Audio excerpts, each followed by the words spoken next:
Can I go? Yeah. Actually, you're on top, so why don't you sign first and then leave room for me underneath to sign? When you buy a house knowing it needs work, you consider it a blank canvas. The time before you begin construction is both exciting and frustrating. Exciting because you can see the potential. Frustrating because, honestly, you just want to get started. Oh, no. I'm just learning how to do this. That was so truly very fast. But you can't start without a plan. Well, I guess you could, but that's really probably not very smart. Now that we bought a house, what do we do with it? Stick around for an inside look at our new old house. Or is that an old new house?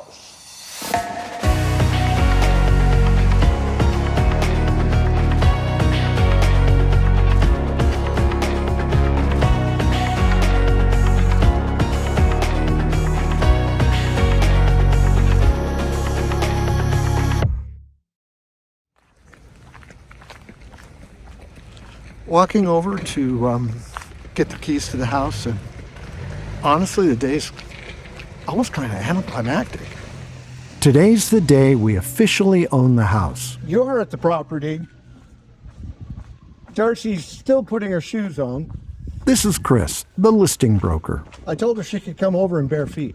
I wouldn't mind. Don't want to paint though, because Today's task is to walk through the house and confirm exactly what we've bought. It's a room-by-room inspection, seeing what's been left behind and deciding what needs to go. The first mission is find the spare keys. This house carries more than a century of history, and not all of it feels historic. In recent years, the neighbors nicknamed it Party Central.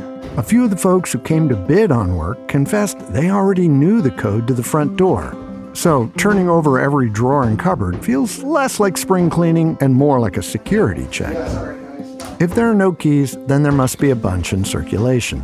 I don't see keys. Much of the time is spent assessing what we've bought. The emotions are a jumble of possibilities mixed with buyer's remorse. You test light switches.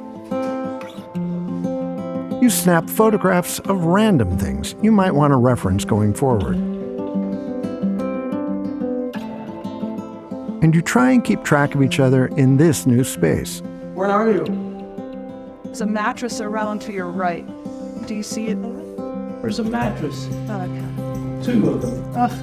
Yeah. You want them removed? Yes, please. Okay. The goal is to ensure everyone agrees on the condition of the property. I don't want to have to try it because it costs money to remove stuff. You know? It's yeah. not your problem. Should be where we were already. Yeah? You can be guaranteed there will be surprises. Oh my God, there's, what do you call it? Cigarette butts in here. You also need to be certain that you're clear on the home's utilities, like water, sewer, garbage, and electricity. The day you get your keys is the day the consequences of your decision, well, it smacks you right upside the head. This place is no longer theoretical. It becomes our home. When renovation is involved, you quickly learn that surprises are inevitable. And unfortunately, most of them aren't good. Today is when we got our first big surprise. During the tour, we learned that the basement apartment doesn't have its own power meter or hot water heater. The folks downstairs use ours, and technically, we're supposed to bill them for what they use. Except there's no way to keep track of that usage. Which means the best solution will be installing a new meter and a separate hot water heater. We owned this place for less than an hour, and already we're staring at an unexpected expense. Welcome to home ownership.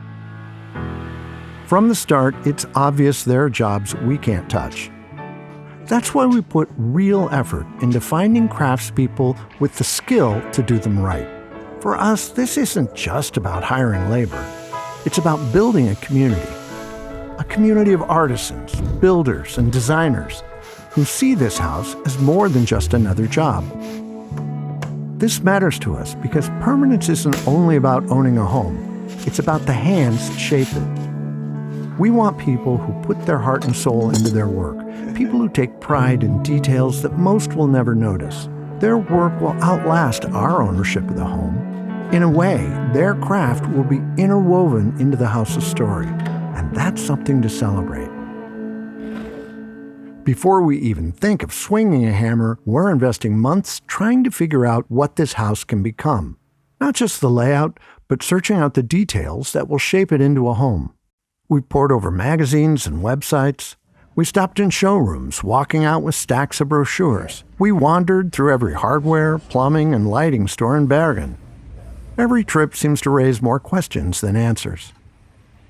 As much as we want to get the ball rolling, we're not in a hurry. We're taking our time to educate ourselves, to understand what's possible, and most of all, to sketch out a plan. That's why these repeated visits to stores and showrooms are important to us. This renovation, well, it's not about just wiping the slate clean. This house, well, it stood here for over a century, so part of our job is respecting that legacy, preserving what still has a voice. Still, task ahead of us means there will be some big changes, and we don't want this end result to look like a cartoon version of history. The balance is finding what to restore, what to reinterpret, and what to reimagine.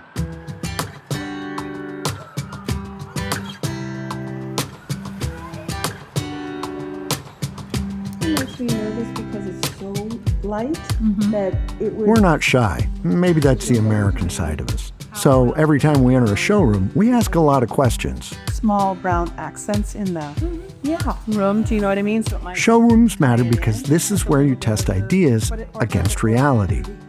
You see how materials feel, how cabinets close, how light falls across a countertop. It's where dreams run into details. That's why this visit to the Husby Kitchen Studio felt right to us. They'd been making kitchens in Norway for decades, and the moment we stepped inside, their attention to the craft is obvious. Unlike flat-pack alternatives, these kitchens feel like designs meant to last. You know, I just put a towel down there. No matter the showroom, what's important to us are the people we meet. We can do it together to see the options. This is Vibeke, a Husby interior consultant. We ask a question, she listens. She offers suggestions that feel practical and creative, not pushy. This balance matters. Our renovation isn't about chasing trends, it's about working in harmony with the house, making choices that feel both functional and right for us. Renovating a house means making thousands of these choices. Some are easy, most are not. Take the bathrooms. We decided on micro cement. Simple, right? Except now we have 8 shades of black to choose from. Galaxy, Nightfall, Midnight? At some point it all just looks, well, black. The living and dining rooms present their own challenge. The floors need refinishing, and I fear some of these stains look like different shades of regret. The new kitchen floor poses the same challenge. We want something neutral, with enough warmth to feel inviting, but not overwhelming. Then there's hardware, knobs, pulls, doodads, and gewgaws. These small choices matter more than you think. When you rent, you rarely notice the hardware. But with ownership, each tiny piece feels like a choice that will outlive us. Tile is another hurdle. Wall tile for the WC, floor tile for the master bath. Each pattern just daring us to commit. Next comes lighting. Fixtures inside, outside, upstairs, downstairs. You're faced with decisions like, what pendant lights will work best? Same with wall fixtures and sconces. Some rooms will require spotlights.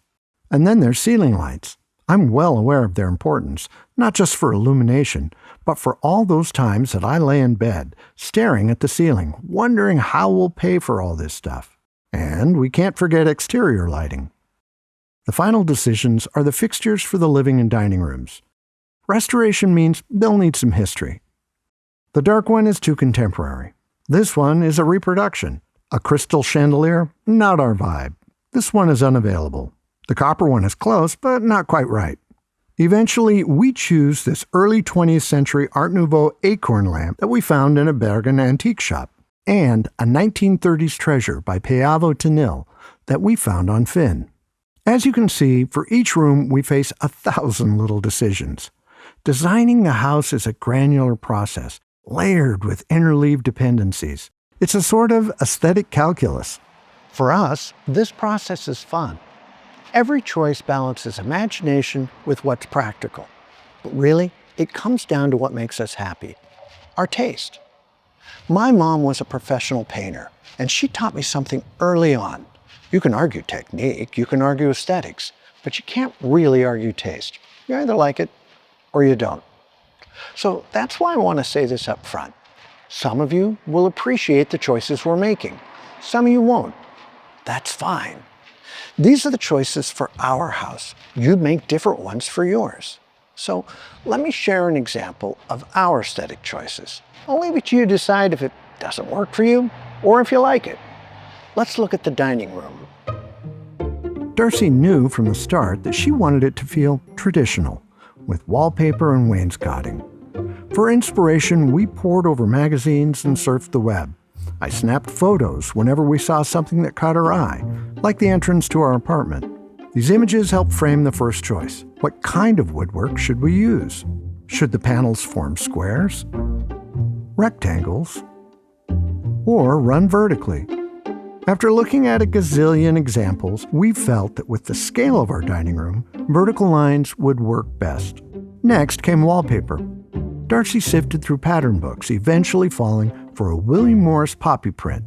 But here's the catch. Not all wallpaper is equal. The same pattern looked completely different depending upon the manufacturer. Some colors were muddy, others garish. We ordered samples from several countries before finally finding the perfect version from a supplier in Germany. With the wainscoting and wallpaper set, the next hurdle, paint color. The dining room is connected to the living room, so whatever we choose must tie them together. Stieg, the owner of our favorite paint store, started greeting us by name. We tested endless paint chips and narrowed things down to 8 or 10 contenders. To better understand the relationship and to ensure some color coherence, I created renderings.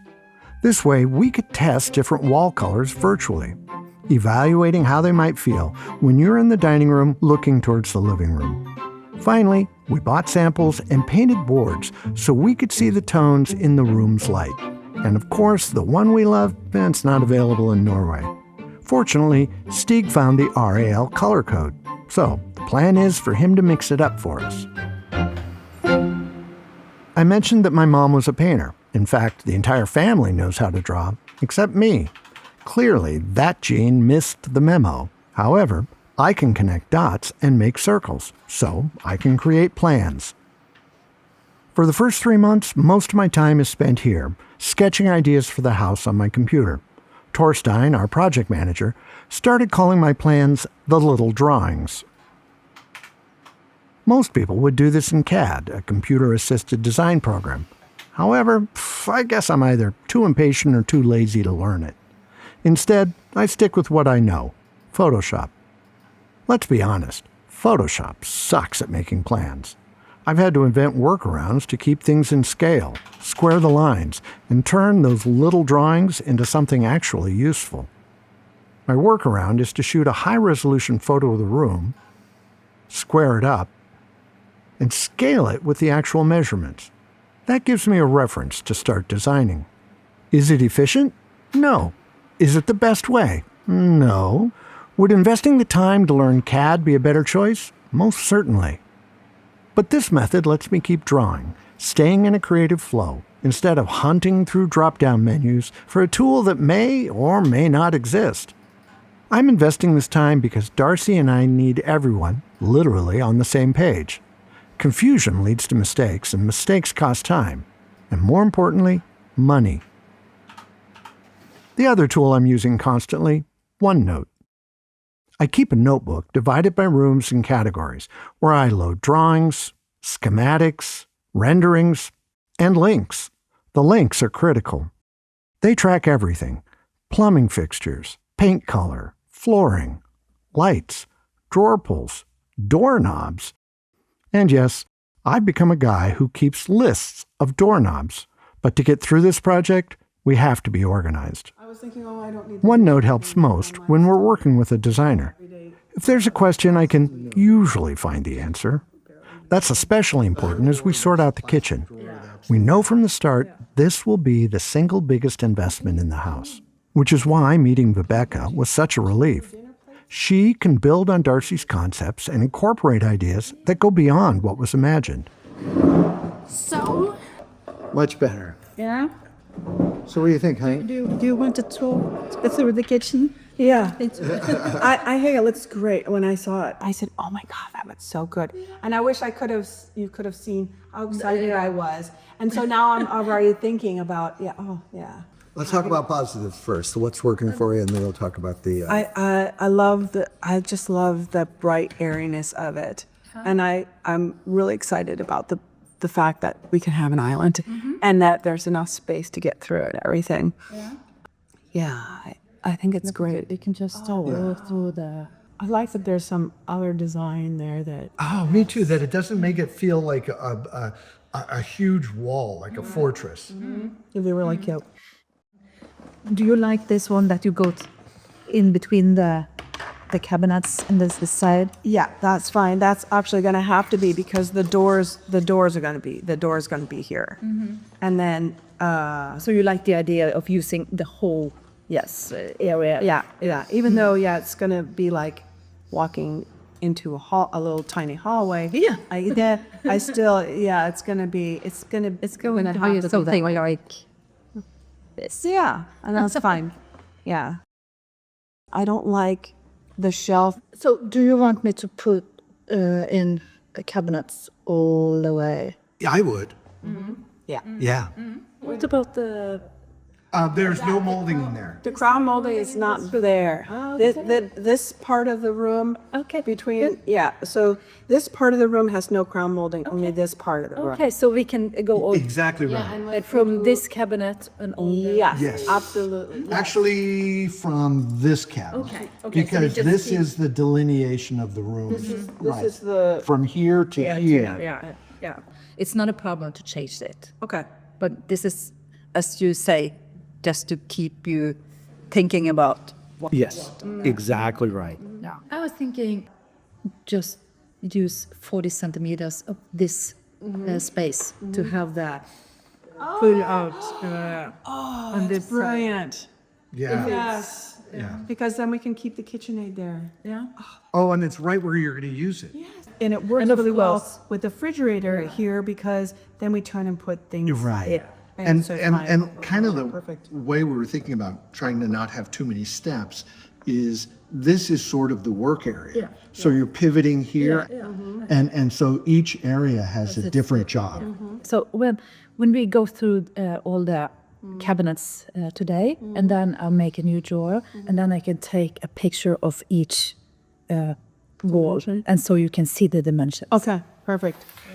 So I thought maybe I'd share a little bit about what we're thinking about doing and how we're going to make this place our home. I think what made us fall in love with this house the moment we saw it was this space here, the living room and the dining room.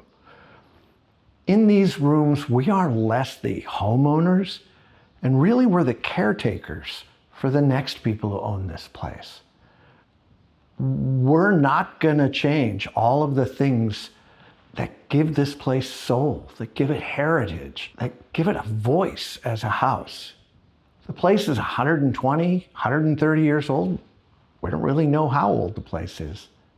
And it seems egotistical, a little self-centered to go, oh, our design plans are better than anybody else's, so we're going to gut the place and remove all of the architectural details. No, our job is to preserve what makes this room great. So at some point in time, they stripped the walls down to bare wood, but, and I don't know how it happened because this is an anomaly for a lot of the houses in this neighborhood, they kept the molding. They kept all of this great, beautiful molding. It's been stenciled, it's got this rose malling feel, and it is just beautiful. So our goal in this room is to take the walls back to the way they used to be. We've hired somebody who knows how to restore heritage homes. And we're going to do it old school. We're not putting in gypsum. We're going to put in jute and then paper, and then we'll either paint that or we'll wallpaper on that. It's very old school. And it's the same way the ceiling was done. We may or may not need to do the ceiling. Our craftsperson thinks the ceiling is okay. We don't need to touch it. We can do a couple of patches and repaint it and it will be good. So this room will feel like it did 130 years ago. I think this could be one of Darcy's favorite rooms. It's a tough run between this and the kitchen. The plan is to put in wainscoting all along the walls here, very traditional white, and then she has a wallpaper, a William Morris period wallpaper that she's going to put in here. Between the paint colors and the wall treatments, these should feel very much as if they've been restored to where they were over 100 years ago. This room was a bedroom, and frankly, I can't believe it was a bedroom off of a kitchen. And this kitchen is the size of a hall closet by American standards. It's pretty typical Norwegian kitchen. They traditionally have not had big kitchens.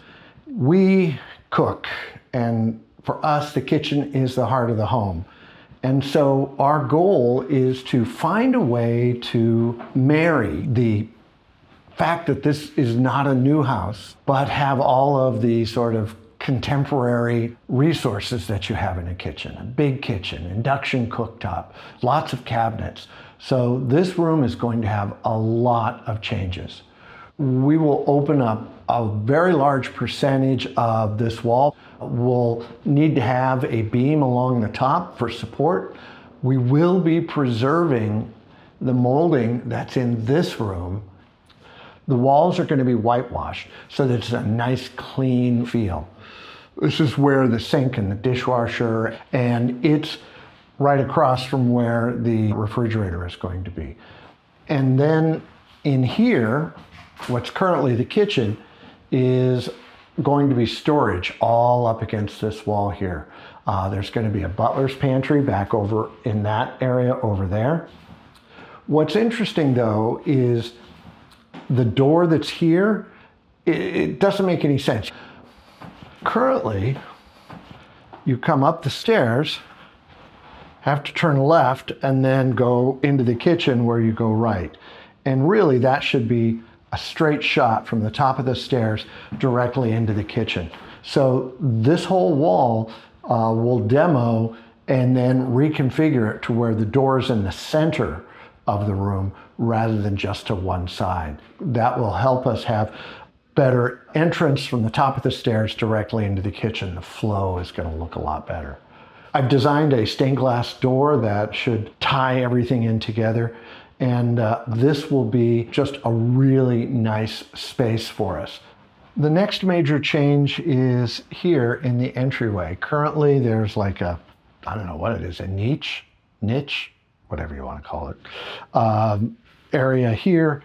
And then from the alcove, this is where they used to have the washer and dryer was down in here. And there's also a fire exit here. And then over here, there is an existing WC in here that kind of looks sketchy.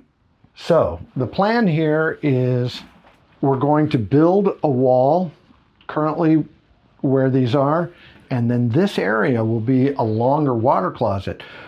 Bought a piece of furniture, we'll put a sink on top of it. It'll be a utility sink, a place for washing paintbrushes and washing the dog and those sorts of things.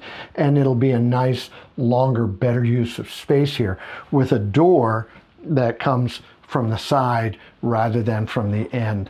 And with this wall gone, this will all be storage in here for shoes and coats and backpacks and all the things you need to be able to tuck away. Going upstairs to the second floor, this is a very dark hallway, which means we've got changes, mostly just to open it up and give us a little bit more light. So the plan is we're going to take this space We're going to open up this wall to create space in here so that this whole area gets opened up. This will be the master bedroom. Got a little bit of work to do in here. We need to take this wall and take it back flush here, taking a little bit of space out of the room next door. This will help to give us a little bit more room for our bed. We'll also take this wall over here and we'll push it back a little bit, just open up space a little bit more. But what we absolutely love about this space is this view. This window gives us an opportunity to have our own little terrace. And the view from here is incredible. In this room, we like to think of this window as, well, a feature. This is a very curious window. I like to call it the nose cone of a B-17 bomber. It's all aluminum, looks out over the street. Would be just an incredible greenhouse in here. Definitely not a period dormer, but we kind of like it. It's kind of fun and funky. This will be my office. We'll bring in a separate circuit of power in here for my computers, and we will get a direct line in from the network so I don't have to work off Wi-Fi. And we'll do some acoustical treatment on the walls because the acoustics in here are terrible, terrible, terrible, terrible. It's always nice to have a workspace where you have a window, and I've got this window with an incredible view of the wall next door. So I have an idea. I think what I want to do is I want to take one of my photos and I want to literally glue it onto the wall across the way so that when we look out the window, it looks as if I'm looking out on a fjord or I'm looking at Lofoten or something that gives me a better sense of place rather than a mauve wall. We'll see. This is perhaps the most controversial room.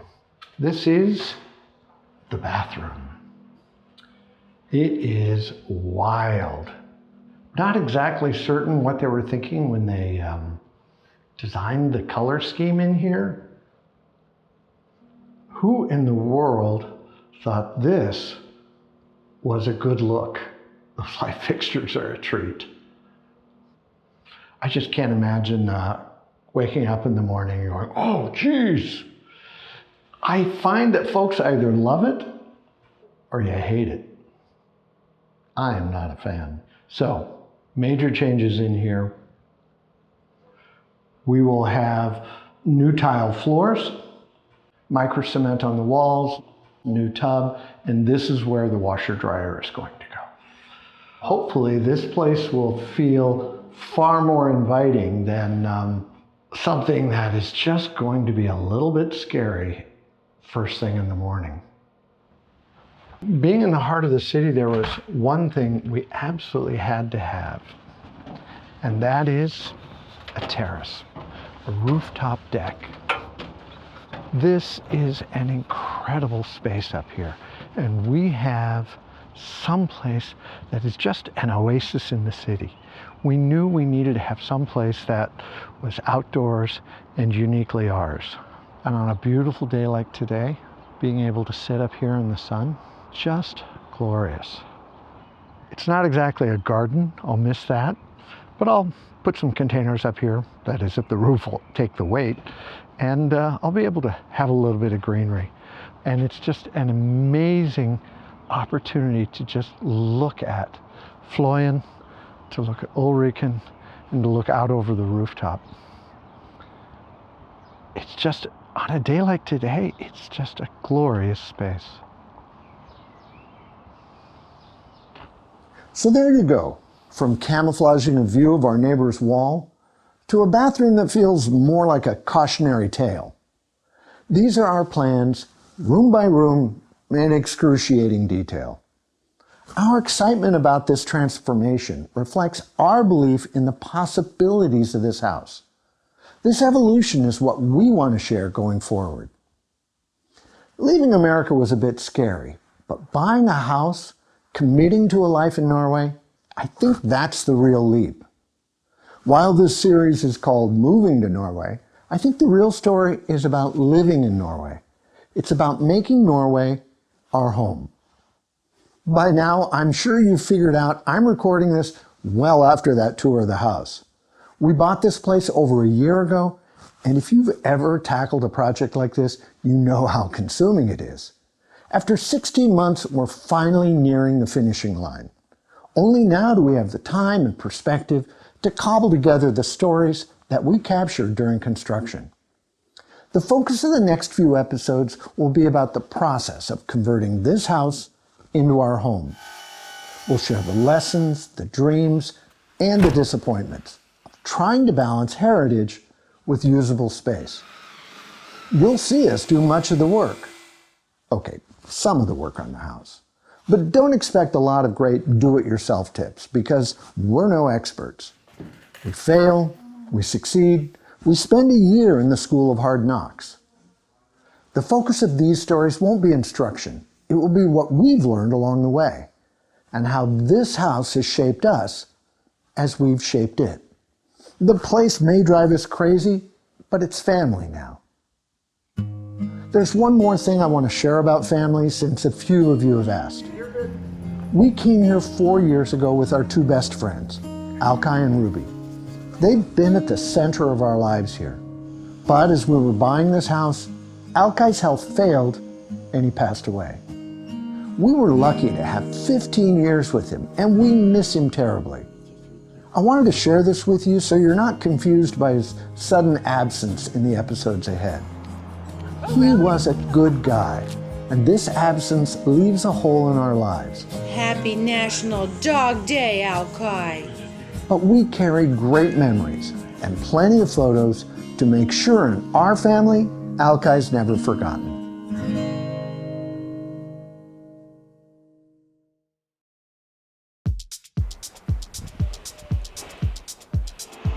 Need to get my focus back.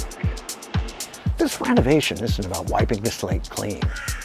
It's about having guys stare at you and look over the corner and too busy thinking about the neighbors listening in. And a bug on the prompter. Nice shot of my forehead.